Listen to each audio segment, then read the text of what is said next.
Assalamualaikum warahmatullahi wabarakatuh. Selamat berjumpa kembali. Mudah-mudahan kita selalu dalam keadaan sehat walafiat.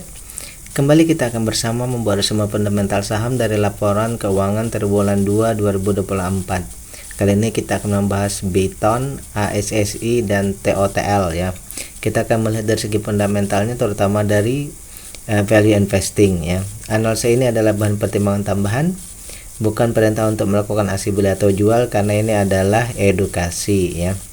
Dan hasil dari pembahasan kita ini adalah bukan untuk melebih-lebihkan ataupun menjelek-jelekan sebuah emiten, tapi ini hanya untuk, sekali lagi, sebagai bahan edukasi kita ya. Yang pertama ini kita punya Byton Jaya Manunggal ya. Dari data yang kita dapatkan ini di triwulan 1 ya, di triwulan 2 ya.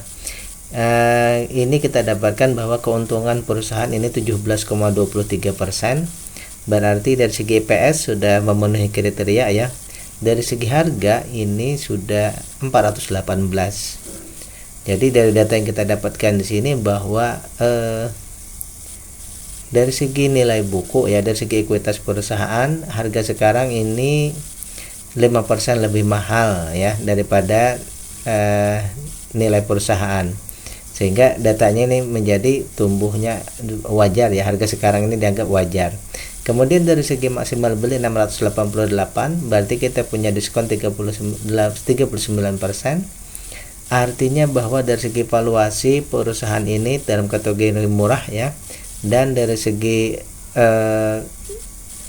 ekuitas ini masih dalam kategori wajar ya. Namun perusahaan ini tidak membagikan dividen ya, setahu saya belum membagikan dividen. Kalau memang salah datanya silahkan untuk di komen ya, bahwa perusahaan tidak membagikan dividen. Jadi valuasinya murah tetapi tidak didukung oleh dividen. Dari segi ketahanan perusahaan aman semua ya, tidak ada masalah. Namun free cash flow-nya ya masih 4% ya. Kalau bisa sih mungkin ya sebaiknya 5 atau 10 ya. Mungkin di atas 5 ya, di atas 5% itu free cash flow-nya itu sudah oke ya. Baik, namun yang jadi permasalahan di sini adalah ya, bahwa non warkatnya ini masyarakat yang di bawah 5% ini hanya memiliki 3% saja. Ini termasuk kurang free float-nya ya. Semestinya di sini di atas dari 7,5% seharusnya. Bahkan ini yang ada di Bursa Efek pun hanya 10,56% ya. Jadi ini kalau menurut saya pribadi di bagian saham yang ada di bursa ini mungkin masih terlalu sedikit ya, mungkin sangat sedikit sekali kalau menurut saya. Sehingga dari data yang kita dapatkan di sini ya, sorry kita ambilin dulu. Dari data ini bahwa keuntungan perusahaan oke ya, satu, keuntungan perusahaan oke, dan valuasinya juga oke. Hanya di sini tadi masalah tanpa dividen ya.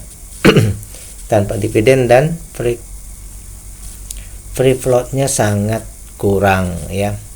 Mungkin dari segi free float yang kurang ini ada hubungannya dengan ekuitas tadi ya. Mungkin ada notasi khusus dari bursa bahwa ekuitas dalam pemantauan, cuma kita belum tahu yang dari mana pemantauannya ini ya.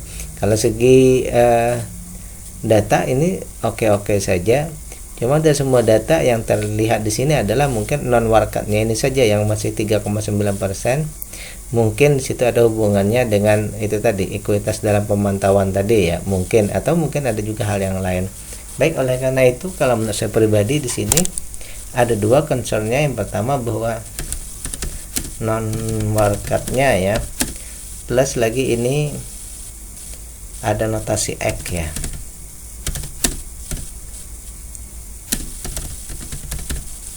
Itu saja ya. Jadi dua yang kita tunggu, non warkatnya membaik ya, dan kemudian notasi X-nya itu hilang ya. Itu dulu yang pertama. Untuk masalah dividen kita tunggu di hal yang berikutnya ya. Berikutnya kita melihat di sini adalah saham ASEI atau Astra ya. Kita punya dua data, yaitu triwulan 1 dan triwulan 2 ya. Di triwulan 1 kita bandingkan dengan triwulan 2 dulu ya. Bahwa di sini nilai ekuitas perusahaan ada penurunan ya. Dari 5.100-an ini menjadi 4.900-an. Jadi ada sedikit penurunan dari segi ekuitas ya. Dari segi modal perusahaan ada penurunan. Kemudian dari segi keuntungan juga ada penurunan ya. Semula 800 jadi 700-an ya. Sementara harga di sini malah terjadi kenaikan ya. Harga saat ini ya, saat kita bahas hari ini tanggal 27 ya. Ini ada kenaikan. Kemudian aset lancar ini turun ya dikit ya. Hutang meningkat ya, hutang ada pertambahan hutang ya. Baik, kita akan bahas dulu bahwa keuntungan perusahaan di triwulan 1 itu 15%, di triwulan 2 ini 16%. Jadi dari segi ekuitas, dari segi valuasi ini ada penurunan ya. Kemudian dari segi ketahanan perusahaan juga ada penurunan. Tetapi dari segi keuntungan ini terbaca ada peningkatan. Baik, kita akan cek dulu yang pertama dari segi valuasi ya. Bahwa perusahaan ini berarti ini 5% lebih mahal ya. Harga sekarang ini 5% lebih mahal daripada nilai perusahaan ya. Kalau dibandingkan yang sebelumnya ini mungkin sedikit saja. Jadi di sini dalam kategori sudah wajar ya, memang di seputar harga seperti itu. Kemudian dari segi maksimal beli 7.900-an, berarti ada diskon 35%. Jadi valuasinya ini murah. Dari segi maksimal beli ini masih murah Mbak ya. Mbak, ini berarti kondisi ideal ya. Namun dari segi pertumbuhan ini dari segi ekuitas ini memang di harga wajar ya. Tinggal kita cek berikutnya masalah dividen ya. Dari segi dividen ini perusahaan di tahun ini memberikan 62%. Tahun lalu 89, berarti ini ada penurunan sedikit ya, 20% penurunannya. Dari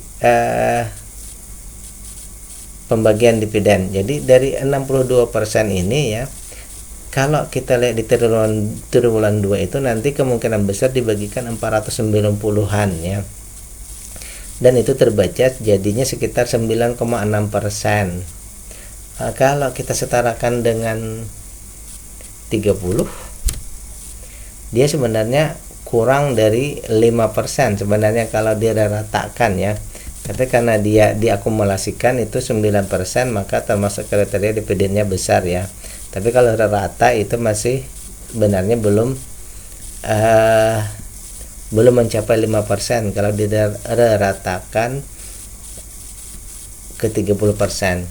Kemudian kita cek dari segi ketahanan perusahaan 4 data. Free cash flow-nya aman 10%. Aset lancarnya oke. Hutang berbunga ini aman, hanya hutang tak berbunganya ini sekarang sudah meningkat ya. Kemarin dalam kode kuning kita kasih tanda begini aja ya. Kemarin itu sudah kuning mendekati ya 100. Sekarang ini sudah di atas ya. Sekarang ini sudah di atas 100. Jadi hutang tak berbunganya di sini sudah di atas ekuitas, artinya nilai perusahaan dibandingkan hutang, ini hutangnya sudah 5% lebih tinggi daripada modal ya. Baik, dari semua data yang kita lihat di sini bahwa ke pengendalian sekarang ya. Jadi 45% ada di bursa, 45%-nya juga ini ditradingkan oleh masyarakat non warkat ya. Dan dari 45% itu 30%-nya ya, 30%-nya itu asing ya. Berarti 66%-nya itu saham yang ada di bursa ini yang ditradingkan itu 66%-nya asing ya. Berarti di sini asing, pergerakan asing berpengaruh di saham ini. Jadi foreign flow atau ya foreign flow ini perlu juga diperhatikan untuk saham ini ya. Sehingga dari data ini kita dapat simpulkan bahwa semua valuasi oke, dividen oke ya. Namun sedikit tadi masalah ratanya. Dari segi aset lancar, dari segi kepengendalian oke, hanya masalahnya satu saja ya, bahwa hutangnya sekarang sudah dalam batas kategori yang di atas dari yang ini asumsi saya ya, batas asumsi saya. Tapi kalau Anda punya misal Anda membatasi misalnya di 150, maka tentu saja masih masuk kriteria Anda. Tetapi kalau menurut asumsi saya pribadi ini di atas ya.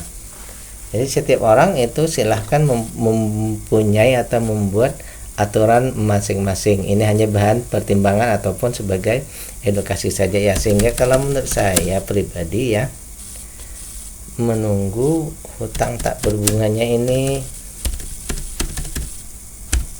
saja untuk perusahaan ini, untuk kategori saat ini ya. Untuk kategori saat ini menurut saya seperti itu. Kalau menurut Anda silahkan buat sekali lagi sesuaikan pengaturan masing-masing ya. Terakhir kita akan membahas yang ketiga, TOTL, total bangun persada ya.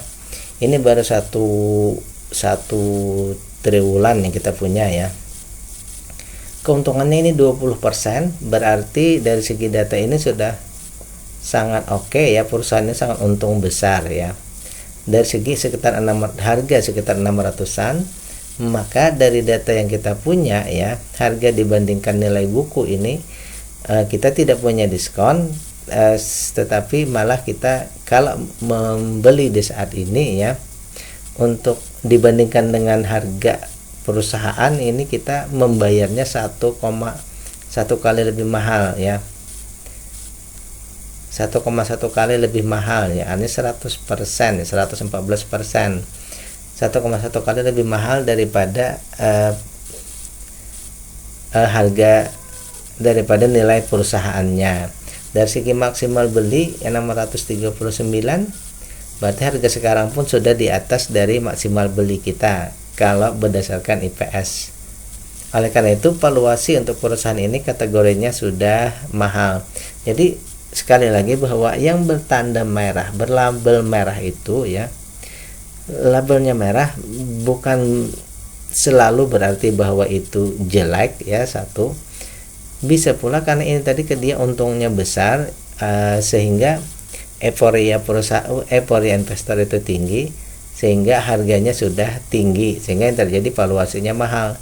Jadi belum tentu bahwa perusahaan itu jelek, tapi bisa juga itu menandakan perusahaan itu baik ya. Berikutnya kita konfirmasikan dengan dividen. Perusahaan ini ya membagikan dividen ya 78%. Kalau dengan begitu ya, di triwulan 2 ini kalau kita dapatkan berarti kemungkinan besar perusahaan nanti membagikan dividen Rp50 ya, dengan dividen yield 7,5. ini sudah termasuk besar ya. Tapi kalau kita setarakan dengan 30%, tentu saja ratanya hanya 2,9 ya. Tetapi kalau dari segi akumulasinya ini masuk kriteria. Jadi dividennya besar, DPR-nya juga sudah besar ya. Kemudian dari segi yang berikutnya, dari segi ketahanan perusahaan 3 buah oke ya, bahkan di sini free cash flow-nya ini hampir 50%. Yang lainnya permasalahannya hanya di hutang tak berbunganya, atau misalnya tadi hutang kepada vendor-vendor, hutang pada rekanan ini 2 kali lebih besar daripada ekuitasnya ya, berarti leverage-nya termasuk besar ya. Hutangnya kepada rekanan ini besar ya. Jadi dari semua data yang kita dapat, kepengendalian oke ya, hanya 41% ada di bursa, bahkan masyarakat non warkat juga sangat sudah mencukupi, sangat mencukupi ya. Sehingga dari data yang kita dapatkan di sini ya, pertama valuasi mahal tadi bukan karena masalah tidak untung, tapi memang euforia aja. Sehingga di sini simpulan kita adalah harganya yang membaik dulu ya. Dan yang kedua, dua ini maka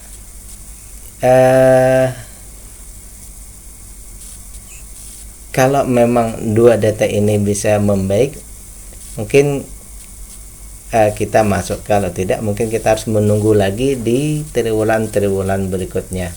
Demikian pembahasan kita untuk 3 saham hari ini, yaitu Biton, ASSI, dan TOTL. Demikian pembahasan kita. Sekali lagi, ini bukan perintah untuk melakukan aksi beli atau jual, tapi ini adalah sebagai bahan pertimbangan tambahan atau edukasi. Assalamualaikum warahmatullahi wabarakatuh.